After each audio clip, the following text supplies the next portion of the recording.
I'm going to start my stopwatch. I like to give about 1 minute so people can come online.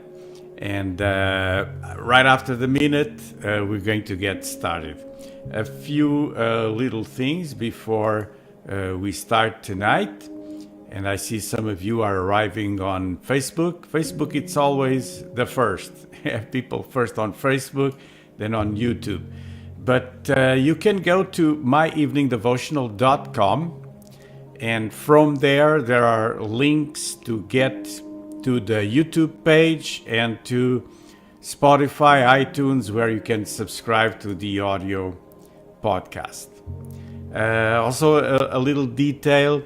I liked to have Amazing Grace for the starting of our program, but unfortunately YouTube flags that song as having copyright, which hasn't, but nevertheless, well, I changed just for a very neutral song, and well, that's what we're about to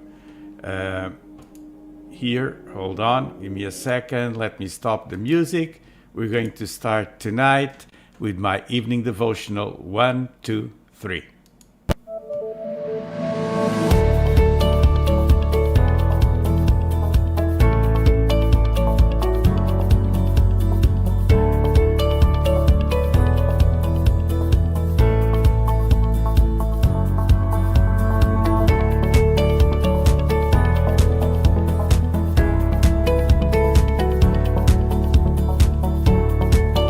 I am Tony Silveira, and this is my evening devotional.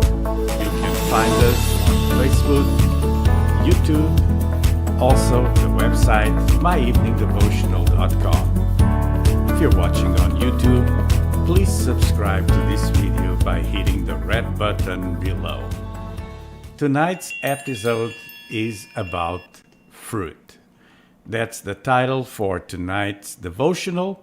And I see that many of you are already joining on social media. Welcome, everyone.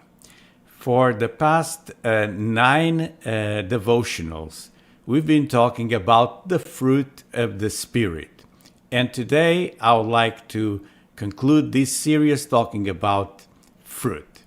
So the passage we're going to read, once again, it's Galatians 5:22 and 23, which says, "But the fruit of the Spirit is love, joy, peace, patience, kindness, goodness, faithfulness, gentleness, self-control. Against such things there is no law."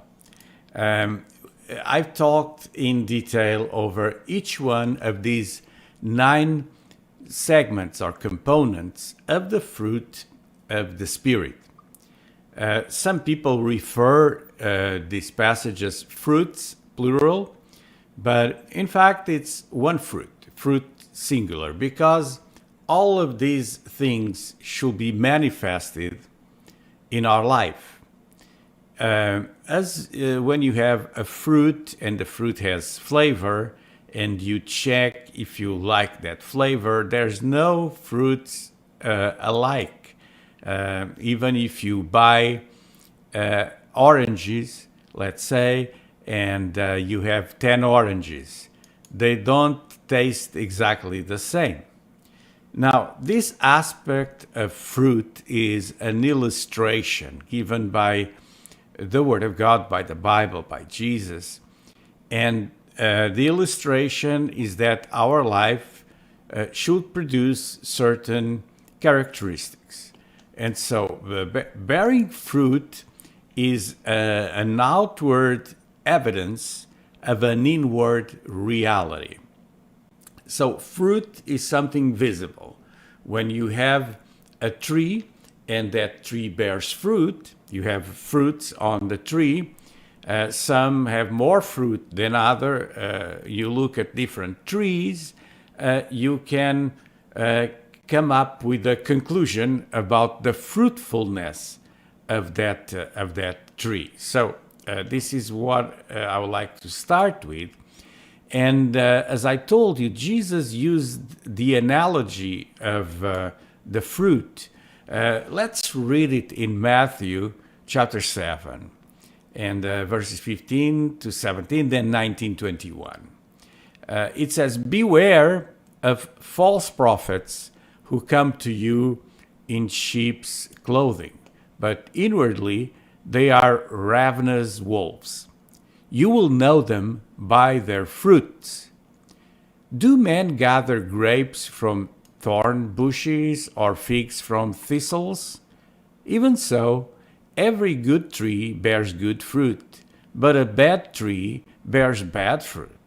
Every tree that does not bear good fruit is cut down and thrown into the fire.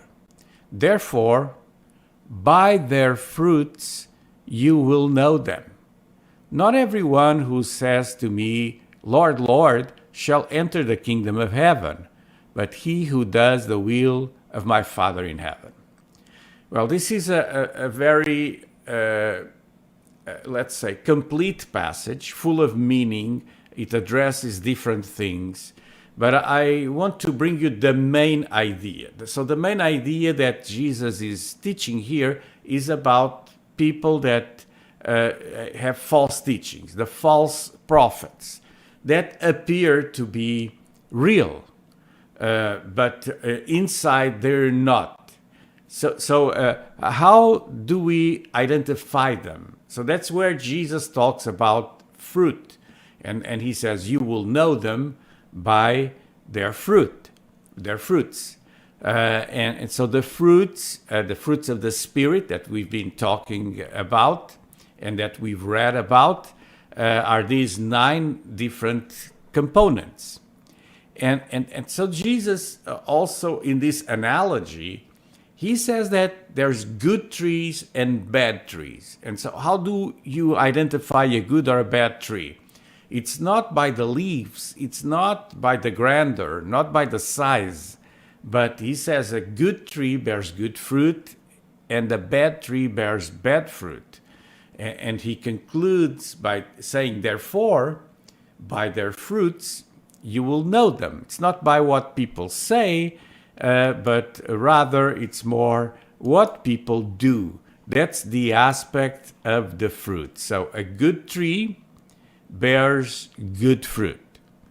When the tree has bad fruit, we know something isn't right with that tree. You see this? I'm showing a picture of an apple tree.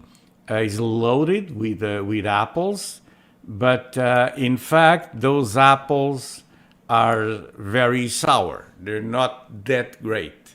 And so even though there's a lot of fruit in this tree, the quality of the fruit is not good for consumption as a fruit. Well, you can process, you can do all kinds of things, but bottom line, this is a picture of a bad tree with a load of many apples, with a lot of fruit. Now, let me expand a little bit. In Matthew 7:15, he said, you will know them by their fruits. So it's not by the amount of fruit, but by the quality of their fruit, of their fruits. And you know that I'm a church planter, and so I've been a pastor for more than 3 decades, and I know a lot of people that are pastors like me, and unfortunately, I don't relate with some of them because I've tasted their fruits. Well, I don't want to badmouth anyone, and I don't do that. But we need to have this ability that comes from godly wisdom to recognize people or to know them by their fruits. The disciples heard about this and they learned their lesson. John, that was an apostle, a disciple of Jesus, he listened to this teaching. Many years later, he wrote the following. He said, Beloved, believe not every spirit, but try the spirits, whether they are of God. And some people will translate this word that in English we have it as try. They translate it certain times as prove the spirits, or taste the spirits. Now, spirit tasting is an expression that often is used in witchcraft. So, but I wanted to include it here nevertheless, because there's this aspect of tasting the fruit, taste the spirits, to know whether they are of God. So you need to try them, to taste them, to prove them. And so we shouldn't believe any person. One of the aspects of being a pastor is not being a preacher. A preacher can be like this, like I am here online, and you don't know me. So if you listen to me, you don't know my fruit, right? So it's important for us to have a relationship. And sometimes we may see that the person has fruit and we don't like the taste. That's fine. But the question here that John is talking about is tasting or trying the spirits. And you see here again, if you watching, you see a picture. If you're just listening, I have a picture with bananas, berries, citrus, watermelon, pineapple, melon, pear. I have a load of different fruits. And personally, I can eat any of these. But if I'm presented with a basket with fruits, according to what I'm feeling on that day, I may pick up a banana, or I may pick up a pear or a mango. I will pick up some grapes, and I'll choose whatever I want from this. And eventually, some of the fruits are not going to be that great, but it's a great basket. It's a great display. And why am I telling you this? Because as we try the spirits, we will see the quality of the fruit. There's also the aspect of the quantity of the fruit. In Mark 4, when Jesus was teaching about the law of sowing and harvesting and reaping, he said, "But those that were down on the good soil are the ones who hear the word and accept it and bear fruit, 30-fold and 60-fold and 100-fold." Mark 4:20. So in this passage, what we see is the quantity of the fruit. And so I'm trying not only to bear good fruit, but 100-fold. 100-fold is 100-fold return. And this was my evening devotional on fruit. I gave you food for thought. And if you have questions, comments, just post them right now. I'm here watching your comments. I'll take some time to answer all the comments right after we conclude, right after we finish. I'll be here again on Monday for the next evening devotional. God bless you. Just check myeveningdevotional.com.